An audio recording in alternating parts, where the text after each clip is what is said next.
Hi everyone, it's Professor Trent. Welcome to Hume 115, Chapter 3 Lecture Summary. As always, these lecture summaries are not a substitute for your reading and your module work. Please make sure you've read the chapter online and completed the module before you listen to this lecture summary. All right, bring out your books and meet me on page 91. So if you've got your book on your screen, that's fine. You can follow along. This chapter is about writing with precision, also known as arguing with precision. We've looked at chapters 1 and 2, which specifically were about logical reasoning, the principles of critical thinking, and also what is an argument. And an argument is a claim backed up with reasons, evidence, premises. Those are all vocab words that should sound familiar to you at this point. Chapter 2, we dug deeper into those claims, including claims, issues, topics, arguments, premises, conclusions, and all the indicator words that go with those. If you have no idea what I'm talking about, go back and refresh your memory on those two chapters before you begin on chapter 3. So now that we know what critical thinking is, we know that also another term for it is logical reasoning. We know what an argument is, that an argument is a claim on a particular issue within a larger topic.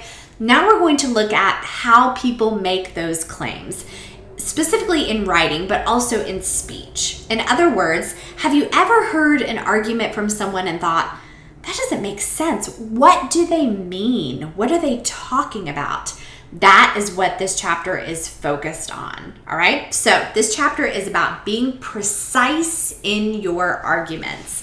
So there's a couple of things that I want to point out about this chapter. There's a lot of definitions and a lot of keywords in here. So you know me, I love to flip to the major points first, glossary, and then work my way backwards. So put a finger on page 91 so that you've got it, and then head over to page 122, 123.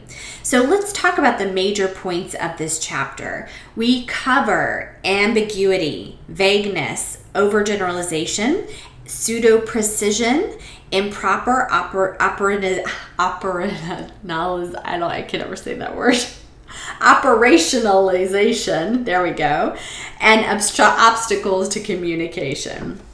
All right, so here's what I want you to focus on. Ambiguity, vagueness, overgeneralization, and pseudo-precision, and I do want you to focus on improper operationalization, all right?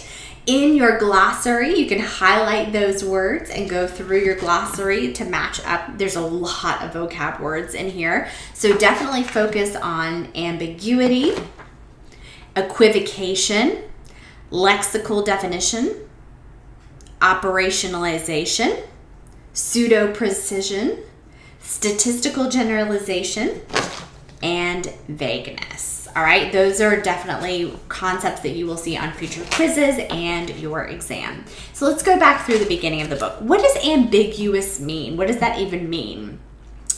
A word is ambiguous if it has more than one meaning. It's got two meanings. Think of a word like bank or plant.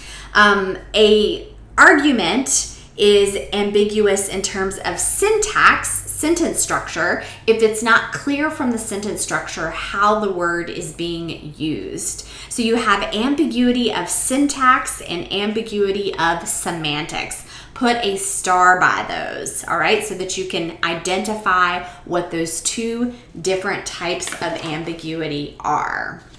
All right.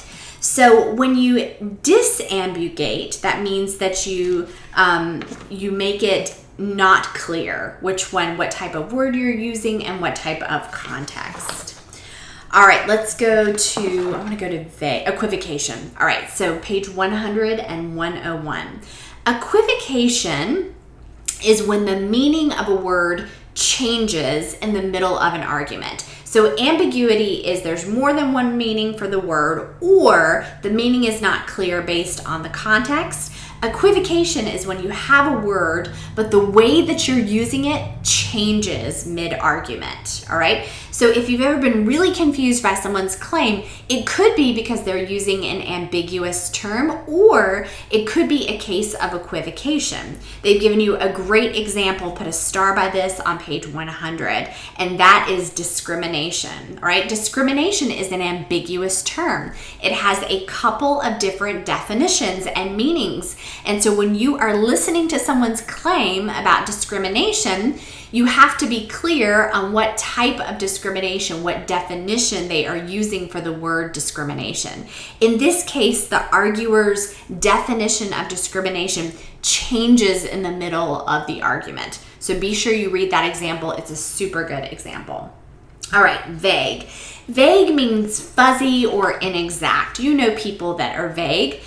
They're arguing for something and they argue this and you're like, well, can you be more precise? Can you give me an example? And they can't because they're being fuzzy or inexact. Your book has tons of great examples about this.